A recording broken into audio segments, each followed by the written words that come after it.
All right, dear class, you're in for a treat. I'm here with Aisha Hauser, who I've known for a really long time in so many different hats. Aisha has oh gosh, I know that, wait, SWMSW. MSW. Thank you.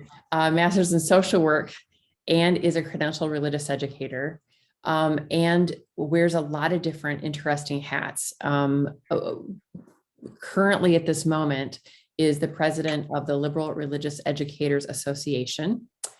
And if you look in lessons, there will be a link to an application, just saying. And Aisha is also part of the lead team for Church of the Larger Fellowship, which is, I think, a wonderful option for professional staff, which we will talk about in class, I'm sure. So Aisha, welcome. Thank you so much. Thank you so much for taking time out of a really, really busy schedule. What is the Liberal Religious Educators Association? So we affectionately call ourselves Loretta, and it is comprised, anybody can join Loretta, let me start there, but it is primarily for religious educators and those who serve congregations, serve as religious educate DREs, directors of religious education, youth advisors, youth coordinators, and primarily we're an open source support network. And so that's whenever someone says, oh, I need a story for this on this topic for worship. If you're on the Closed Loretta page, like 18 different people will be like, here, let me send you this. And here's a story. Have you thought about this? So it's I think one of my favorite things about Loretta is how open source and generous of spirit we are. We are also, and I'm going to use the word advocacy entity that, especially as president, I represent Loretta and religious educators at the table when other professional presidents or executive directors of other professional groups meet, including the Unitarian Universalist Ministers Association, the Musicians Network, and so on. And we meet with the UUA staff, and we're at the table to talk about faith development and religious educators in different contexts and settings, and what does it mean to be a religious educator for Unitarian Universalism.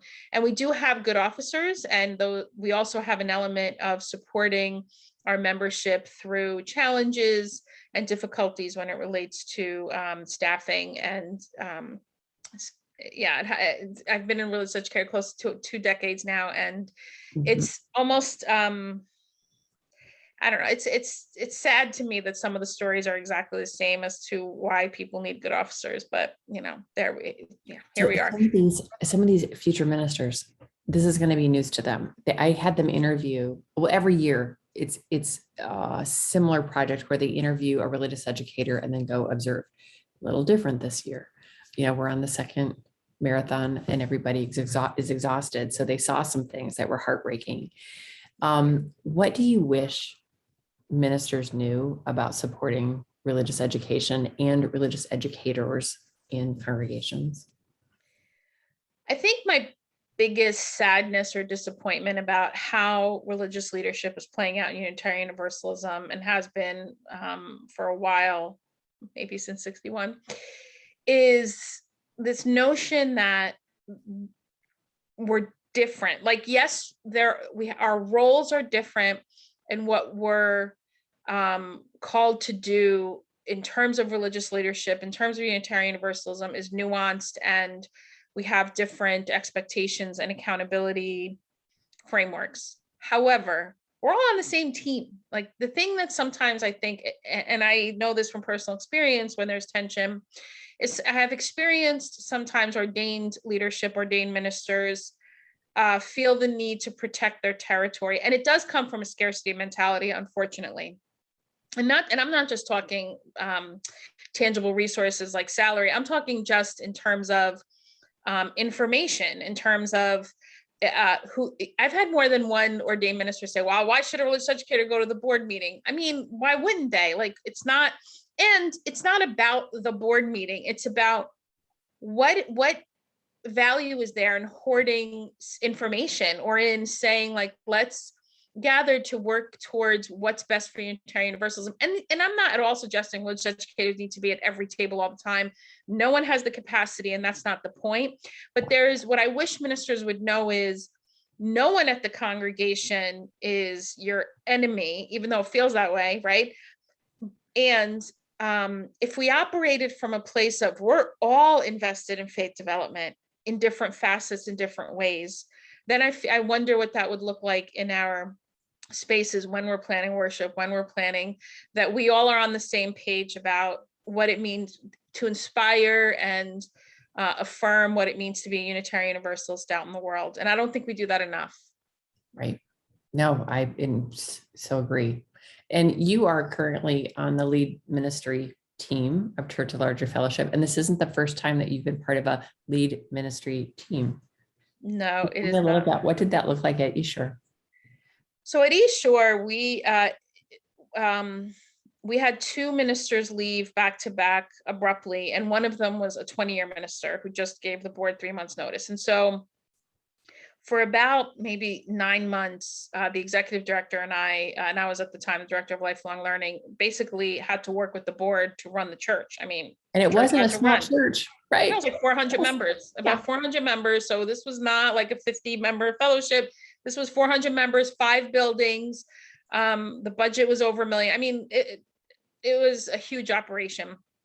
And so the interim, when finally, because the minister had resigned so abruptly, there were literally no interim. Somebody said to me, the UUA is shaking the trees to try to find somebody. So 9 months later, into no minister, an interim came, and both the executive director and I said, we've been doing this collaborative leadership, and we would like you to try this and make this a team of 3 rather than, and she was hired as the CEO.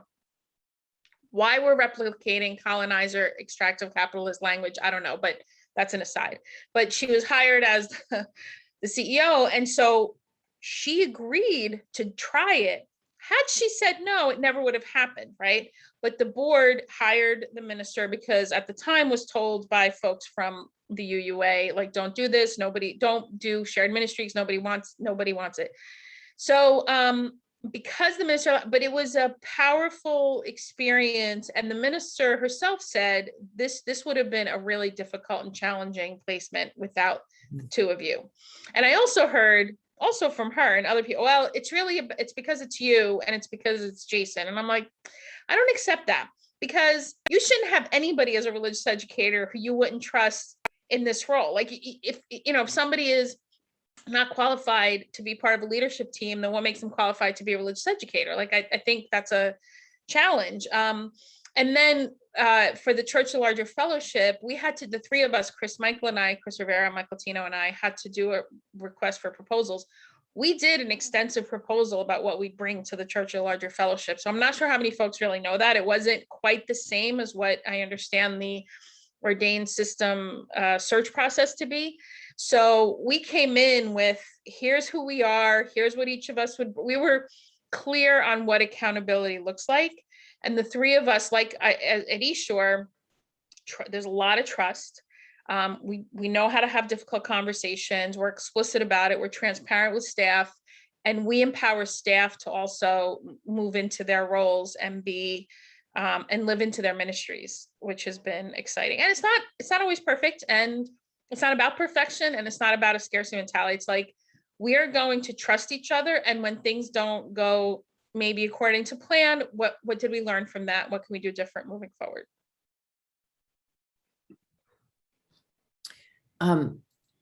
Okay, these are students who, many of them are in their first year and are preparing themselves for all kinds of different kinds of ministry. But I'm hoping that by the end of this class that they will identify as religious educators, which can mean so many different things. And I'm wondering what experience, practices, books, what do you wish forming ministers were paying attention to right now? First thing I would say is take all 3 our whole lives training levels. So elementary, adolescent, and adult. Like Honestly, not one person should be ordained or go through the MFC without going through all 3 out levels. So A. I got the tattoo. Oh, look for you. I love it. So that's one. I think I would read, and there's a lot that I would read, but I think the thing that I'm trying to pick, it's so broad, but books by Black authors, by Black women activist authors, Black trans authors, Get the Black Trans Prayer Book, by J. Mays III, a poet, author based here in Seattle. Emergent Strategy by Adrienne Maree Brown. I would also interestingly follow, he's actually a white male Christian, Carey Nieuwhof, I think his name, or Nieuwhofer. Yeah. He has 2 books, and now the name is going to escape me. Maybe Changing. They're both about change systemically. They're so good and on point and like thin and quick. I'm sorry. No, I'm not also, we're both like, and we're practically neighbors. I mean, Seattle. Hello. Yes, we are. It's true. Something in the air. So those are a couple of a few books that I would suggest, and I would get a hand or invite folks, especially white people who are going through this, to don't go into any congregation with a savior complex. Like, know that no matter how woke you are or how much you think you can handle other racist white people, have humility and know that, understanding whiteness is probably one of the most important things white people need to do right now before they can even try to understand what the Black experience is for real, or even systemic oppression. Because I think without understanding how whiteness plays out, that's been a fundamental problem, and why, frankly, diversity work fails and why initiatives in our congregation fail. Because I think there's the opportunity for ministers, especially white ministers, is to model humility and decentering yourself. And I don't have like a formula or even an easy answer, but I would actually look at a lot of the materials from the UU Teach-In website, which are still there.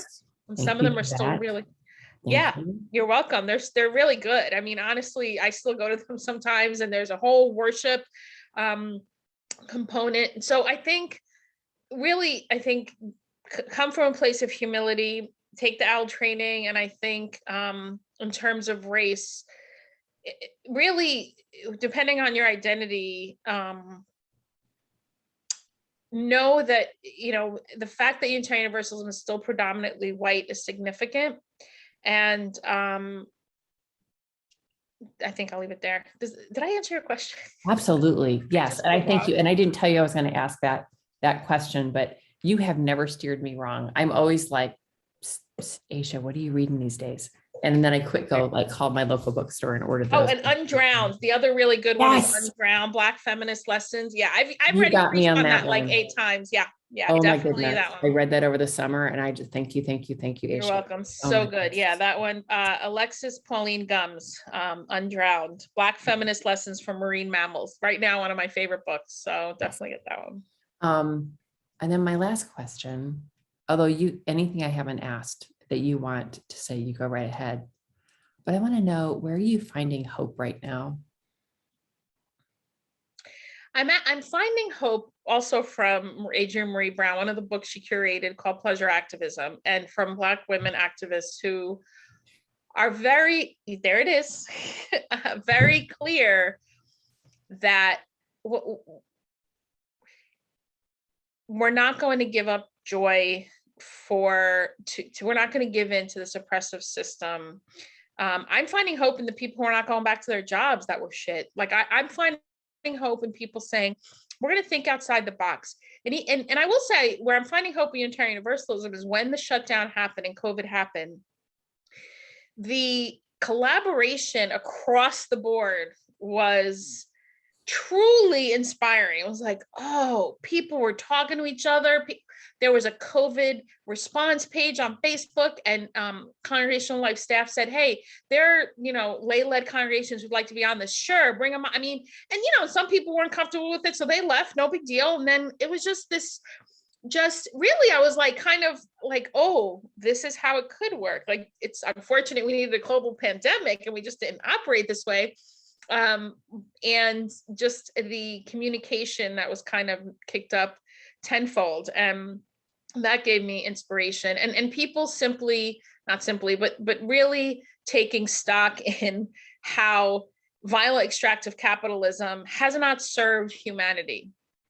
And I think, like I said, people not going back to their jobs, people saying, we're going to do things differently. We're going to crowdsource. We're going to, hey, somebody, it's been for a while now that people I follow a lot of Black women activists will say, hey, this person needs help with their rent. Well, here's $10. Like, here, we're now like, I mean, in some ways it's unfortunate our government can't get their act together, but it is what it is. And so people aren't waiting. They're like, okay, well, here's how we're going to support each other. And I think Unitarian Universalism can very much be places where those connections and advocacy and community organizing can happen. And what we can't do is be afraid to center social justice, because honestly, it's a peculiar and unfortunate debate that happens in our congregations. Well, we should be spiritual and not. And I'm like, where do you think religion comes from?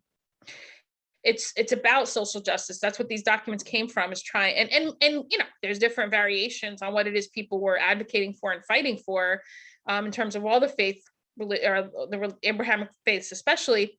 However, Unitarian Universalism, to me, there's no reason to be apologetic about it. It's like, yeah, we're going to center liberation, and we're going to, and what does that mean here? Well, it's going to look different in different places, but try, in mostly white spaces. I've told more than one minister, study your the roots of this congregation, because white and mostly white spaces aren't neutral. There's not any place in North, South, Central America where places that show up where folks look like they're from Norway or Sweden, it's neutral. They didn't get there by accident at all. And so there's a lot of power in the theology of place. And I'm not the only one who came up with that. I believe it was Gail Forsyth Vale or somebody at the UUA was talking about curriculum and theology of place. So this isn't mine, but I'm like, yeah, there's a lot of power in that. And so that's something also, I would say I would invite ministers to think about, because that's happening more and more as well, is the recognition. I mean, the really most, well, somebody said, don't call them